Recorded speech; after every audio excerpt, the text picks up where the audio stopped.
Hi, team. Hey, I just wanted to give you an update on opening up a follow-up note and not having it blank. So there was a question about when we open a follow-up note, there's no information that comes over from uh, Point Click Care or from our previous notes. And so I just wanted to go through and share that with you. So if I can share my screen just for a few minutes.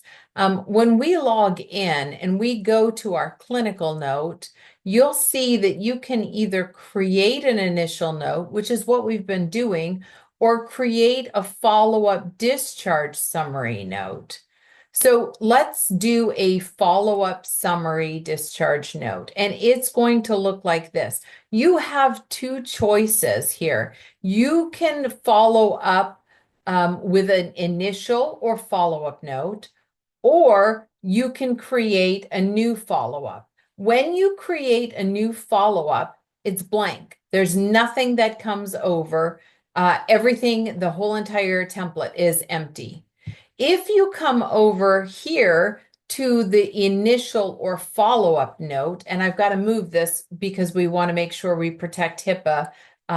When you select this here, select the initial, it will bring up every note that you've done in the past. So when you've done, you've selected your follow-up note, it's going to bring you down to a list of all of your initial visits. And obviously for HIPAA, I wanted to block those out. So you can click onto whichever patient it is.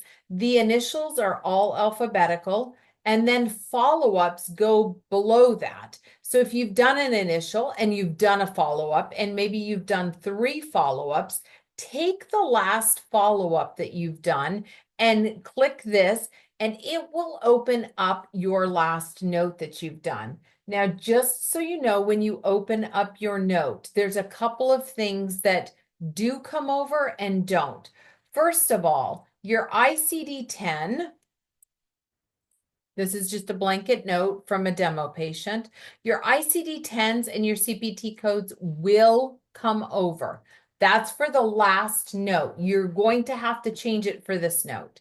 Your chief complaint is not rolling over. It's not coming from your last visit because most likely if you're seeing a patient for another acute episode, it's going to be a whole separate complaint. So that comes over and it's blank. Your hospitalization recap, the reason we put that on there is so that pulls over on every note if you want. If you delete it on this note, it will no longer follow through. So using this note or your last note brings whatever forward. So if you delete it and you don't need it anymore because they're long-term care, then it won't continue to roll over.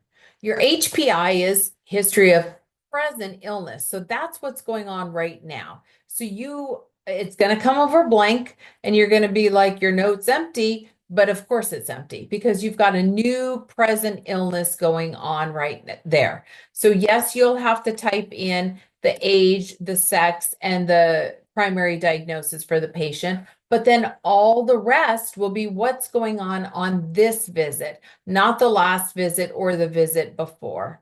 Your past medical history, that button up here on the right-hand side from Point Click Care, you're going to click it again. So any new past medical history and your old past medical history will drop in. Now, if you're using a note that you've already created, either an initial that you've copied or a follow-up, your surgical, your family, and your social history come over. Your allergies, code status, medications, vital signs, and weights, they automatically come over from Point Click Care. So most of these boxes will be full.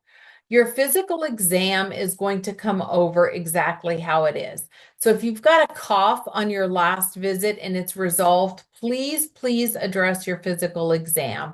But otherwise, it's coming over the same. So if there's no new changes with your physical exam, you don't have to worry about it.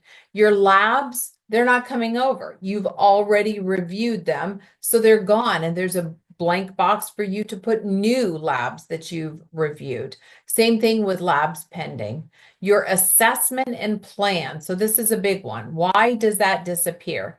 Well, because the assessment for today, I am hoping, is going to be the different assessment than you did last time, or the time before that, or the time before that. So this assessment today is different. That's why you're seeing the patient. If you're seeing the patient for the same reason and the same outcome and nothing is changing, does the patient need to be seen? Is CMS going to see that as a duplication of services? Have you seen the patient and nothing has changed and we have new assessment and plan?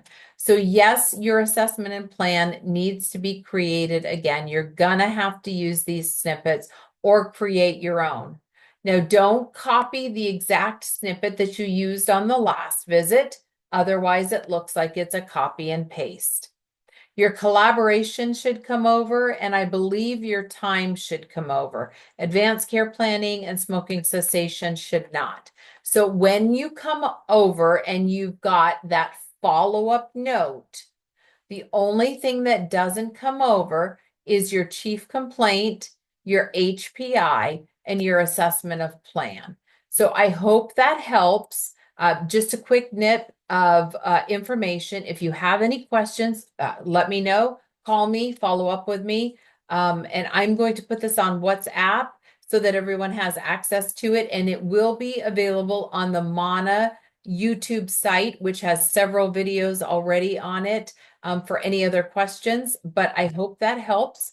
And I think you'll just have a good time copying over note from note and just adjusting it to what needs to be adjusted for this visit, and totally separate from last visit. So have a great day.